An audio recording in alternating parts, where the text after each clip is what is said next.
नमस्कार, मी सुगरण किचनमध्ये तुम्हा सर्वांचे स्वागत करते। आज आपण मिश्र डाळी शेंगदाणे वापरून प्रोटीनयुक्त असे हेल्दी चाकवताचा गरगटा किंवा चाकवताची आमटी पातळ भाजी कसे करतात ते पाहणार आहोत।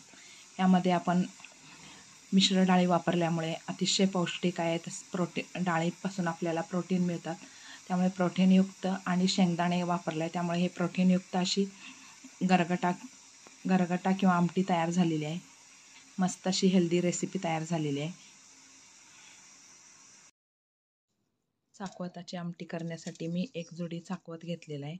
आता ही चाकवताची भाजी अशी असते लांब पानांची। आता हे मी निवडून घेते। चाकवताची भाजी निवडून घेतलेली आहे। आता हे स्वच्छ 2 वेळा मिठाच्या पाण्याने धुवून नंतर बारीक चिरून घेते। चाकवताची पातळ भाजी किंवा आमटी करण्यासाठी मी चाकवत स्वच्छ निवडून कोमट पाण्यात मीठ घालून मिठाच्या पाण्याने स्वच्छ धुवून घेतलेला आहे। स्वच्छ धुवून बारीक चिरून घेतलेला आहे।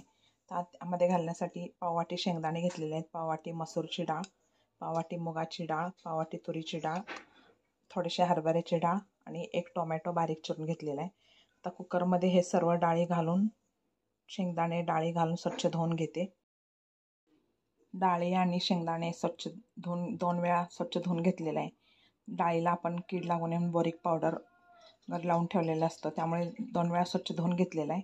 आता ह्यामध्ये एक बारीक चिरलेला टोमॅटो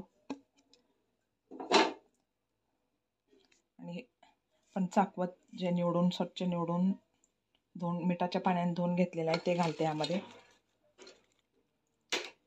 तर यामध्ये 1 ग्लास पाणी घालून कुकरचं झाकण लावून कुकरच्या 2 शिट्ट्या करून घेते।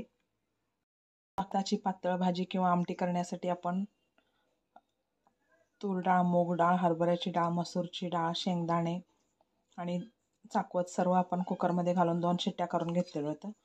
चांगलं शिजलेलं आहे। आता मी हे रवीनं घोटून घेते।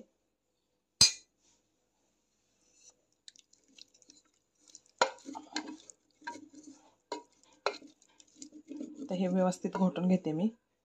रवीनं घोटून घेतलेलं आहे, सर्व व्यवस्थित मिक्स झालेलं आहे। आता आपण ह्याला फोडणी करून घेऊया। चाकवताचा गरगटा किंवा पातळ भाजी किंवा चाकवताची आमटी करण्यासाठी मी गॅसवर पातेलं गरम करायला ठेवलेलं आहे, त्यामध्ये तेल घालते।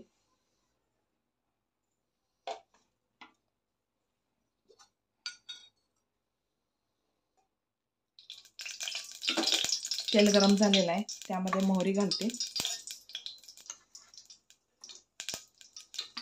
मोहरी तडतडायला लागली आहे, जिरे घालते।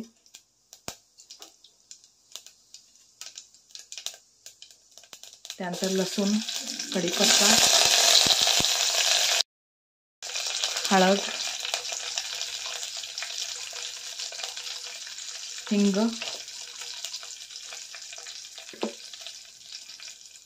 1 चमचा धने पावडर, 1 चमचा मीठ,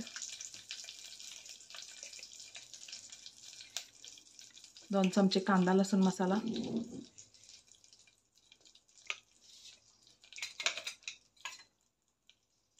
ते सर्व मिक्स करून घेते। आणि ह्यामध्ये आपण जे आमटी करण्यासाठी डाळ आणि चाकवत शिजवून घेतलेलं आहे ते यामध्ये घालते। तर आपण चाकवत शिजवून घेतलेलं आहे कुकरमध्ये ते घालते यामध्ये। तर 1-5 मिनटं उकळेपर्यंत आपण शिजवून घेऊया। चाकवताची आमटी चांगली उकळलेली आहे। गॅस बंद करून घेते आणि ही आमटी एका बाउलमध्ये काढून घेते। चाकवताची पातळ भाजी किंवा आमटी तयार झालेली आहे, ते मी एका बाउलमध्ये काढून घेतलेलं आहे। मस्त अशी हेल्दी आमटी तयार झालेली आहे। असेच नवनवीन आणि छान रेसिपी पाहण्यासाठी माझ्या चॅनलला लाईक, शेअर आणि सबस्क्राईब करा।